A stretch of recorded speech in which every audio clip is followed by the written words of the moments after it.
What's up, everybody? It has been a long time, and I am back. I am live. I am riding around with my awesome co-star. Hello. There's my co-star. Not even expecting anybody because I have to get back to doing things the way I do things, and normally it's without warning. So South Florida is burning hot, so we're just riding here. I'm going to be taking the kids out, but I wanted to jump on and talk about a few things. First and foremost, Um, let's talk about the elephant in the room, the thing that everybody's been talking about lately. Because normally I come on and I let these stories out first, but a lot of people have been doing a great job of breaking news. Shout out to Cred Wallet on the Venture Capital Discord. He broke this news about the AMEX changes to the Platinum card. Hey, what's up, Duncan? Um, Honestly, I like them. I think they're good changes. I have been to the Charlotte Centurion Lounge, and they are well needed changes. I have seen, what's up, John? I have seen the lines in Miami. Haven't been to that Centurion Lounge, and there are lounges I've actually had to skip because of the lines. So I actually welcome the changes to the Amex Platinum because, well, first and foremost, I use it for what it's intended to be used for. It is not a points generating machine for me, although I travel more than most. So it does do its fair share. But the fact is, I understand what the annual fee is for. I understand how the annual fee can be leveraged. So it's really no big deal for me if they bump up my AU for $20 because it's just me and my wife on it. I don't have any 13-year-old kids on it, and I'm not doing it just to oh, there you go in the back. And I'm not doing it just to for a flex or just for lounge access, although I value lounge access very highly. I think it's a good idea that they made some delineation between the Amex Gold cards and companion cards because, frankly, how they did it before, it was really Capital One esque and it was kind of stupid because you had a gold card that wasn't a gold card, even though it looked like a gold card from the same company that makes the gold card. So that was really dumb. So, yeah, I wanted to drop some of my thoughts about this because I didn't want to edit it, to be honest with you. And I wanted to do it. This is live, so life happens. Kids with me. Thank you, Danny boy. Hey, they said you're cute, kid. Thank you. So, yeah, I just wanted to touch on that. Um, I have to be totally honest with you. And I was speaking to John and Vinny Bombats about this on the Venture Capital Discord. We had a little chat room going. What's up, Abdullahi? Um, and frankly, this is my speculation based on all my experience with credit, making money, and just life experience in general. I feel like Amex is a little overextended, although they did return record profits for the quarter or what have you lately in their last earnings call. God damn it. Sorry, guys. Like I said, I'm driving and it's live. Since Amex did return record profits in the earning call, understand that those are profits on paper. You know what I mean? Even if they can show that they have prospective interest as interest revenue coming in, because after all, they are a bank. They can show all of that and not really have that money right then and there. So if you want to think about it like this, I feel as though as a bank, they've overextended their credit by passing out platinum cards to every Tom, Dick, and Mo.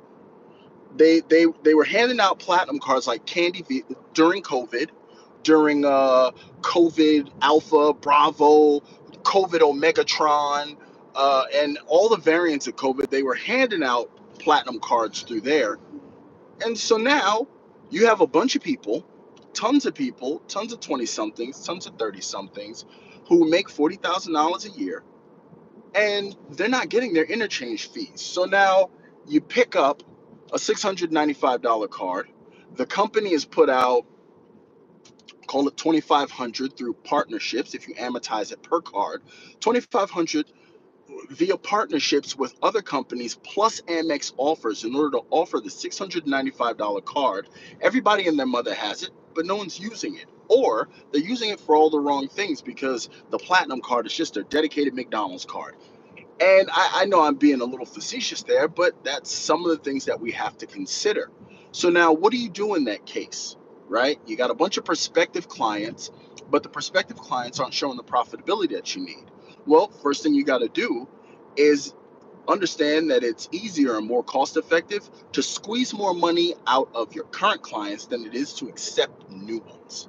Because then you have the added cost of processing applications and such and whatnot, and doing credit checks, because none of that stuff is free, especially if you've ever bought a house. None of that stuff is free, and I'm sure Amex doesn't want to pay it.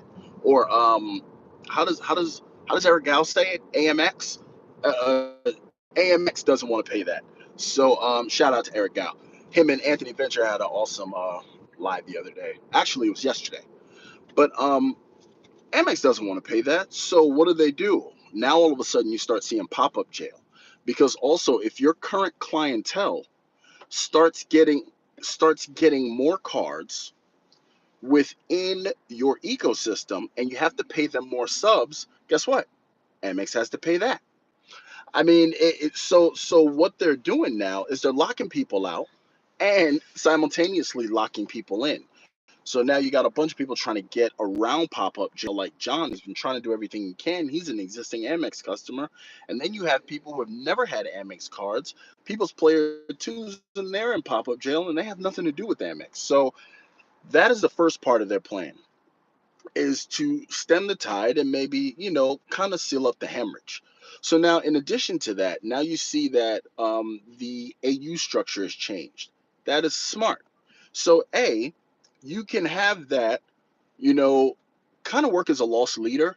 So maybe you'll have some people cancel their AU cards. They'll make it up on the back end with the quality of the Amex lounges going up because there's less overcrowding.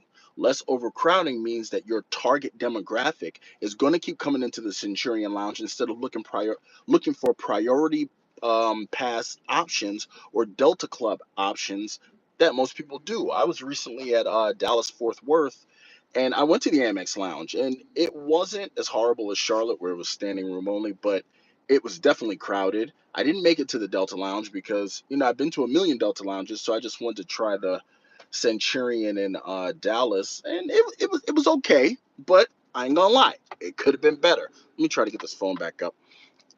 I can't lie, it definitely could have been better, and I think that's definitely something that Amex is considering. Where if you can sacrifice $1 and make five, that's just good business. Oh, let me turn. My co-star wants to ham it up for the camera. Hello. So now, in addition to all of that, almost lost the phone again. In addition to all of that, understand something, that Amex's marketing is top tier. Let's just face it. It's top tier. And a lot of people confuse it with their economics, which may not be the greatest, especially since they're overextended. But if you want to think about it in very simple terms, great marketing will allow someone to sell you something that costs them a half a dollar, and they can be able to sell it to you for $2 and convince you that you're getting a good deal because this is something that you needed. That's great marketing. The economics is just the numbers. So Amex is marketing the ability to have a platinum card, the ability to have a quote unquote black card, the ability to have the gold card. It is so next level that people don't even understand how handy they're just being had. So with these things considered, the hike in annual fee for the authorized user, plus the restructuring of the authorized user system, can actually have benefits twofold. It's going to make the lounges better. It's also going to attach some inherent value to some people who think that paying more for things, automatically makes them better. So these are things that you got to consider. What'd you say, honey? Anthony got it. What'd you say? Look. What is that? What are you doing? How are you watching me? So you're watching me. Yeah, I am. Yeah, so when they do all of this, right? So that's the second thing, right? The annual fee structure. Okay, I got it. Another thing that I want to touch on, Finnair has now officially gone to Avios. So if I were you guys, I would get your Finnair accounts set up, because if they are going to Avios, I have it on good authority that Finnair business class, intra-European flights that they have, their business class product is absolutely top notch, if not one of the best in Europe. So you definitely want to be on the lookout for that. But back to Amex. So now with all these things that they're doing, you have your demographic set. You know what your demographic is supposed to be, even though you've made it your business to foul up your own demographic. But now they're working a price structure in, and here's the last thing that a lot of people don't see. And that being is that as long as people will pay, companies will continue to charge. So for that, I honestly feel like I think it's going to be quarter 1 of 2024. Kid, you're right in my ear. Look. What are you doing? Look. What's going on? People are saying yeah, hello. yeah. That's Anthony Venture. Yeah, you say. Oh, so you say how back? Yeah. Oh, okay. But I think all of that sets up for a quarter 1 annual fee hike.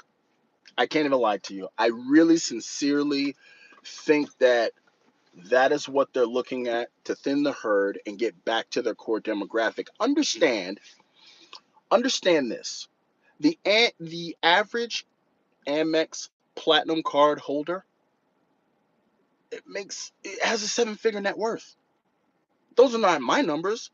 Those are independently researched numbers. The average The average holder has a 7-figure net worth, makes at least 6 figures, has a couple of houses, and is over 50 years old.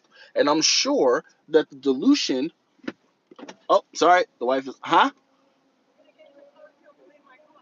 Okay, I'm live, so you guys jump in. Come say hi.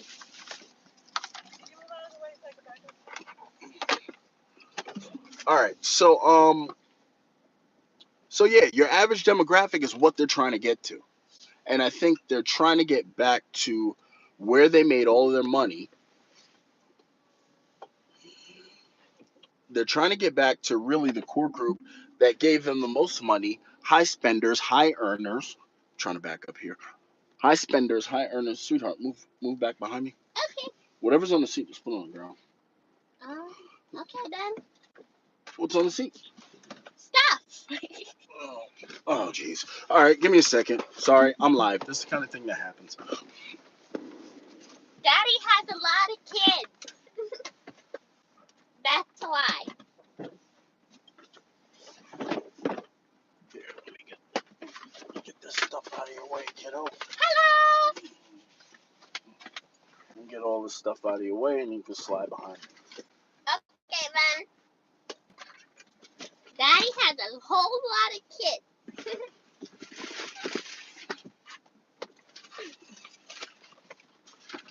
All right, you should be good. Hello. Really say hello to everyone. Molly, stop. Okay then. Okay, back with you. So, okay.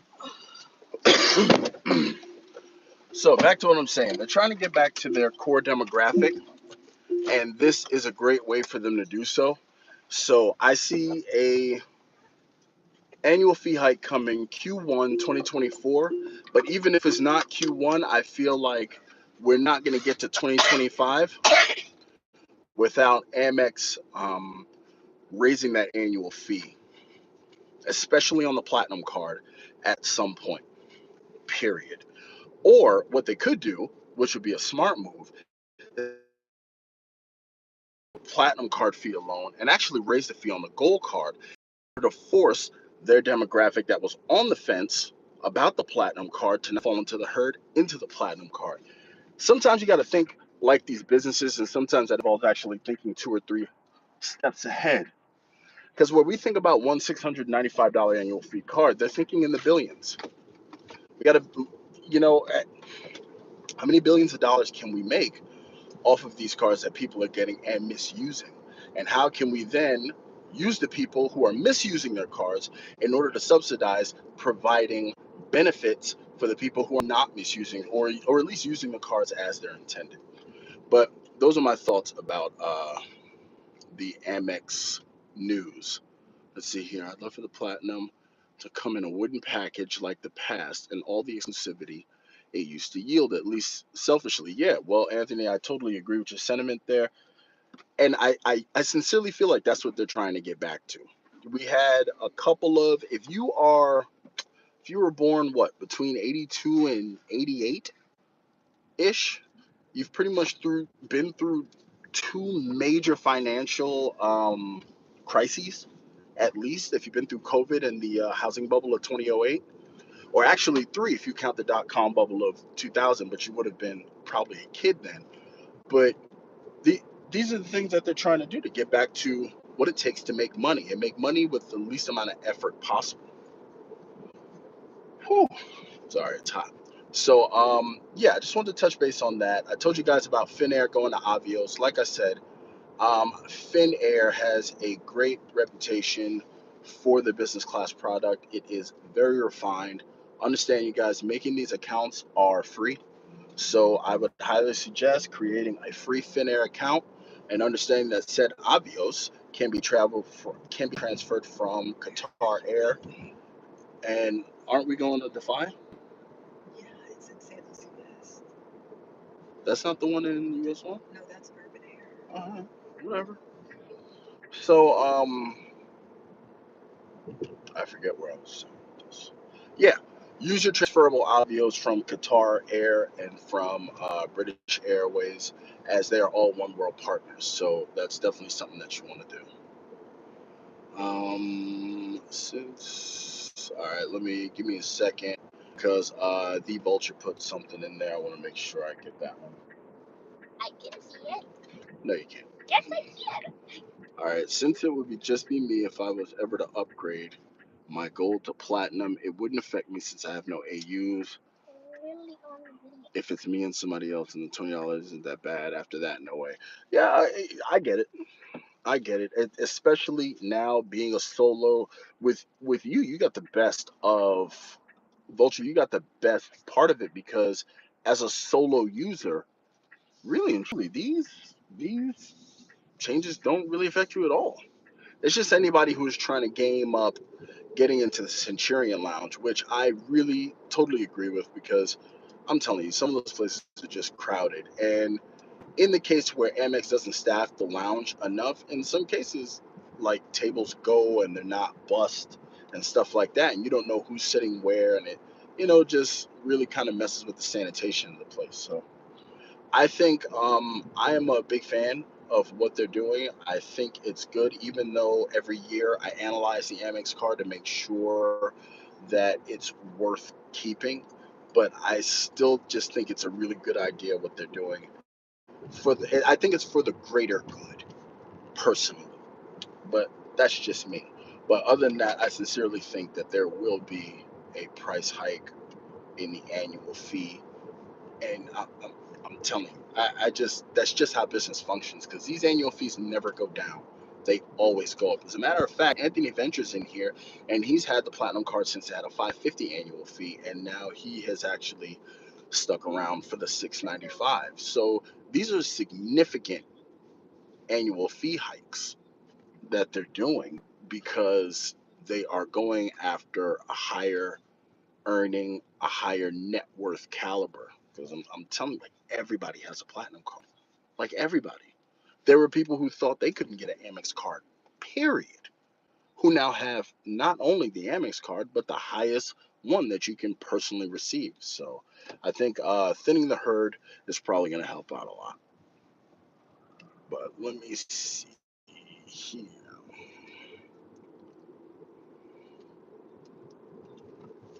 So those are my thoughts on that. I just want to share my thoughts on that without having to do a whole video but I knew I could possibly reach you guys. We've been on for about 20 minutes. I'm actually about to cut it loose because my phone was almost dead when I started anyway. Um, but I just wanted to share that with you guys and do one of my classic jump on live with absolutely no warnings. I'm trying to get my sea legs back. I'm trying to get back into the YouTube groove. And I've already done, oh, by the way, check out my video, my wallet wish list, where I answered the call from Daniel Braun to create a wallet of cards that I didn't have. And you know me, I went high class and big league, as Luke's Points and Miles would say it.